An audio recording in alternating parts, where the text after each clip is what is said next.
Hi Broncos, it's Miss Grossman, and today I'm going to be reading to you chapter 21.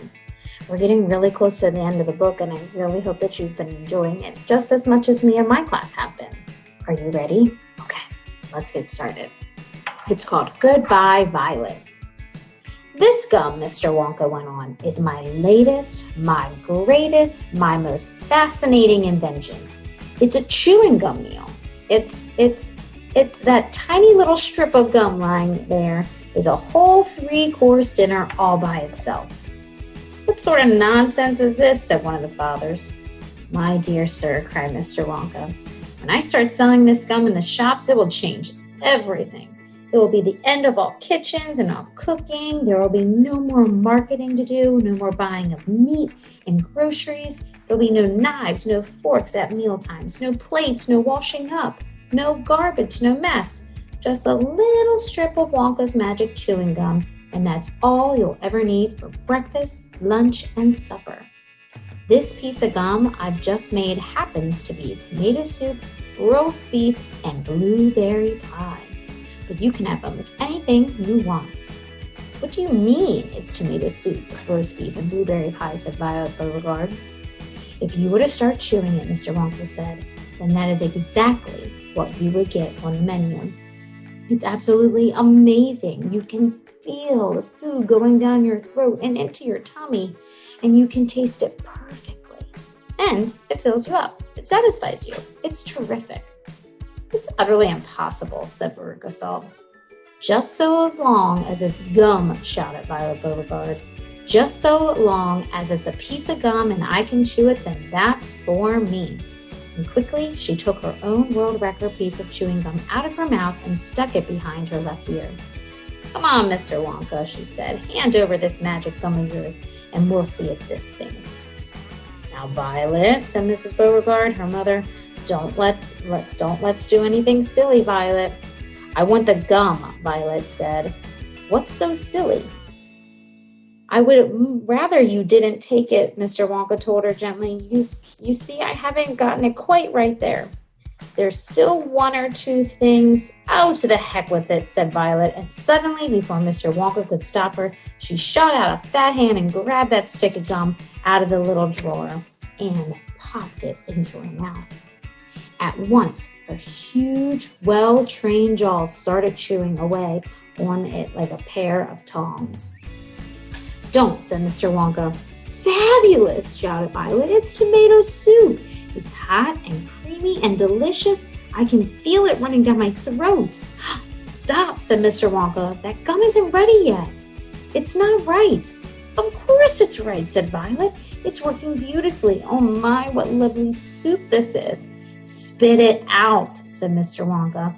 It's changing, shouted Violet, chewing and grinning both at the same time. The second course is coming up.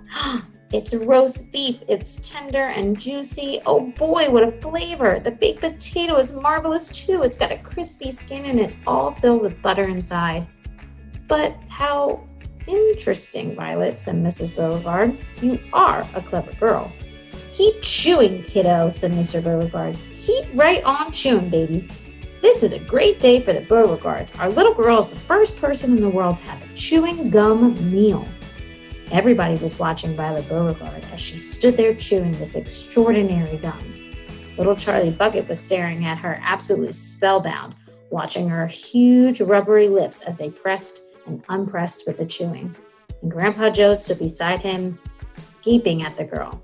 Mr. Wonka was wringing his hands and saying, No, it isn't right for eating. It isn't right. You mustn't do it. Blueberry pie and cream, shouted Violet. Here it comes. Oh my, it's perfect. It's beautiful. It's exactly as I thought. I'm swallowing it. And it's as though I'm chewing and swallowing great big spoonfuls of the most marvelous blueberry pie in the world. Good heavens, girl, shrieked Miss Beauregarde, suddenly staring at Violet. What's happening to your nose? Oh, be quiet, Mother, and let me finish, said Violet. It's turning blue, screamed Mrs. Beauregarde. Your nose is turning blue as a blueberry. Your mother's right, shouted Mr. Beauregarde. Your nose has gone purple. said Violet, still chewing away. Your cheeks, screamed Mrs. Beauregard. They're turning blue as well. So is your chin. Your whole face is turning blue. Spit that gum out at once, ordered Mr. Beauregard. Mercy, save us, yelled Mrs. Beauregard. This girl's going blue and purple all over. Even our hair is changing color. Violet, you're turning violet, Violet. What is happening to you? I told you I hadn't gotten it quite right, said Mr. Wonka, shaking his head sadly. I'll say you haven't, cried Mrs. Beauregard. Just look at that girl now. Everybody was staring at Violet, and what a terrible, particular sight she was. Her face and her hands and her legs and her neck, in fact, the skin all over her body, as well as her great big mop of curly hair, had turned a brilliant purplish blue, the color of blueberry juice. It always goes wrong when it comes to dessert, sighed Mr. Wonka. It's the blueberry pie that does it, but I'll get it right one day. You wait and see. Violet, screamed Mrs. Beauregard, you're swelling up. I feel sick, Violet said.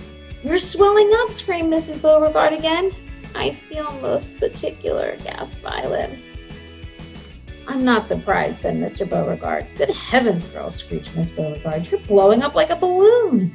Like a blueberry, said Mr. Wonka. Call a doctor, shouted Mrs. Beauregard.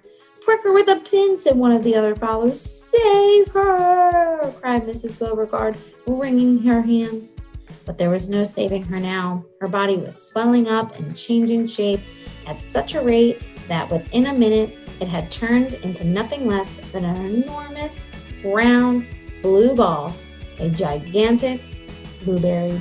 In fact, and all that remained of Violet Beauregard herself was a tiny pair of legs and a tiny pair of arms sticking out of the great round fruit, and a little head on top. It always happens like that, sighed Mr. Wonka. I've tried it 20 times in the testing room with 20 Oompa Loompas, and every one of them finished up as a blueberry. It's most annoying. I just can't understand it. But I don't want a blueberry for a daughter, yelled Mrs. Beauregard. Put her back to what she was this instant. Mr. Wonka clicked his fingers, and 10 Oompa Loompas appeared immediately at his side. Roll Miss Beauregard into the boat, he said to them, and take her along to the juicing room at once. The juicing room, cried Mrs. Beauregard. What are they going to do to her there? Squeeze her, said Mr. Wonka. We've got to squeeze the juice out of her immediately. After that, we'll just have to see how she comes out. But don't worry, my dear Mrs. Beauregard. We'll get her repaired if that's the last thing we do. I'm sorry about it all. I really am. Already, the 10 Oompa Loompas were rolling the enormous blueberry across on the floor to the inventing room, toward the door that led to the chocolate river where the boat was waiting. Mr. and Mrs. Beauregard hurried after them. The rest of the party, including little Charlie Bucket and Grandpa Joe, stood absolutely still and watched them go. Listen, whispered Charlie. Listen, Grandpa. The Oompa Loompas in the boat outside are starting to sing. The voices, 100 of them singing together, came loud and clear into the room. And I thought, instead of listening to me sing the song, I thought it would be cool to watch them sing the song in one of the original Charlie and the Chocolate Factory themes. So here we go. I've got another puzzle for you. Oompa loompa doompa da dee. If you are wise, you'll listen to me.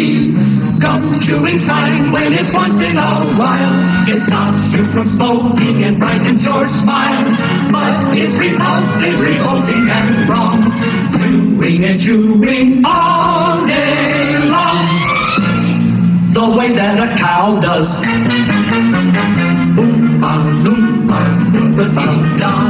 Given good manners, you will go far. You will live in happiness too, like the Oompa